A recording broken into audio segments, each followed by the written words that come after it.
ചക്കരാസ് world YouTube ചാനലിലേക്ക് ഏവർക്കും സ്വാഗതം. ഞാൻ ഇന്നൊരു കൊഴുവ അല്ലെങ്കിൽ നത്തോലി എന്ന് പറയുന്ന മീൻ കൊണ്ടുള്ള ഒരു വിഭവമാണ് തയ്യാറാക്കുന്നത്. അതിനുവേണ്ടി 4 തക്കാളി നീളത്തിൽ അരിഞ്ഞത്, 1 കഷ്ണം ഇഞ്ചി, 3 പച്ചമുളക് നെടുകെ കീറിയത്, മീൻ കഴുകി വൃത്തിയാക്കി മാറ്റി വെച്ചിട്ടുണ്ട്.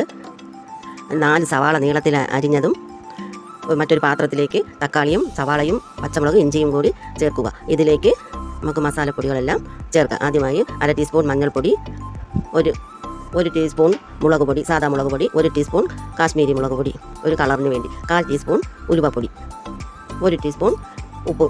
ഇവയെല്ലാം ചേർത്ത് കൈകൊണ്ട് നല്ലവണ്ണം ഉടച്ച് എടുക്കുക. തക്കാളിയുടെ പൾപ്പ് പുറത്ത് വരുന്ന രീതിയിൽ നല്ലവണ്ണം ഉടയ്ക്കുക. കാരണം ഇതിലേക്ക് മറ്റു പുളിയോ ഒന്നും ചേർക്കുന്നില്ല. തക്കാളിയുടെ പുളി കൊണ്ട് സ്വാദുണ്ടാവണം. അതിലേക്ക് കുറച്ച് കറിവേപ്പില ചേർക്കുക. അതും കൂടെ ചേർത്ത് മീനും ചേർത്ത് സ്പൂണ് കൊണ്ട് ഇളക്കുക. മീനിട്ട് കഴിഞ്ഞാൽ കൈ കൊണ്ട് ഇളക്കാൻ പാടില്ല. കാരണം മീൻ ഉടഞ്ഞു കുഞ്ഞു മീനായതുകൊണ്ട്. അതുകൊണ്ട് സ്പൂൺ കൊണ്ട് എല്ലാം ചേർത്ത് മിക്സാക്കി ലാസ്റ്റിൽ 1 സ്പൂൺ മല്ലിപ്പൊടിയും കൂടെ ചേർക്കുക. ഒരു പാനിൽ 1 സ്പൂൺ വെളിച്ചെണ്ണ ഒഴിച്ച് 1 തണ്ട് കറിവേപ്പിലയും ഇട്ടതിന് ശേഷം ഈ മിക്സ് ചെയ്ത് വെച്ചിരിക്കുന്ന ഈ കൂട്ട് ഇതിലേക്ക് ചേർക്കുക. എന്നിട്ട് നൈസായിട്ട് ഒന്ന് ഇളക്കി മറിച്ച് ഇട്ട് കൊടുക്കുക.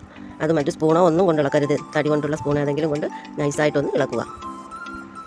ഇളക്കിയതിന് ശേഷം ഒരു 1/4 ഗ്ലാസ് വെള്ളം കൂടെ ആഡ് ചെയ്തതിന് ശേഷം ഒന്നുകൂടെ നൈസായിട്ടൊന്ന് ഇളക്കി ഒരു മൂടി കൊണ്ട് അടച്ച് വയ്ക്കുക. ഒരു 10-15 മിനിറ്റ് കഴിഞ്ഞിട്ട് അടപ്പെടുത്ത് നോക്കും. നല്ലവണ്ണം ഏകദേശം പാകമായി വരുന്നുണ്ട്. വെള്ളമെല്ലാം വറ്റി, അധികം വെള്ളം വേണ്ട. അതിന് പുറത്ത് കുറച്ച് മല്ലിയിലയും കുറച്ച് കറിവേപ്പിലയും കൂടെ 1 സ്പൂൺ വെളിച്ചെണ്ണ കൂടി ഒഴിച്ച് സ്വാദിഷ്ടമായ നത്തോലി മസാല റെഡിയാക്കി എടുക്കാം. ഇത് എല്ലാവരും ട്രൈ ചെയ്ത് നോക്കണം. നല്ല ടേസ്റ്റുള്ള കറിയാണ്. ഇത് ചോറിനും എല്ലാത്തിനും നല്ലതാണ്. ഈ വീഡിയോ കണ്ട് എല്ലാവരും ലൈക്ക് ചെയ്യുക, സബ്സ്ക്രൈബ് ചെയ്യുക, ഷെയർ ചെയ്യുക. താങ്ക്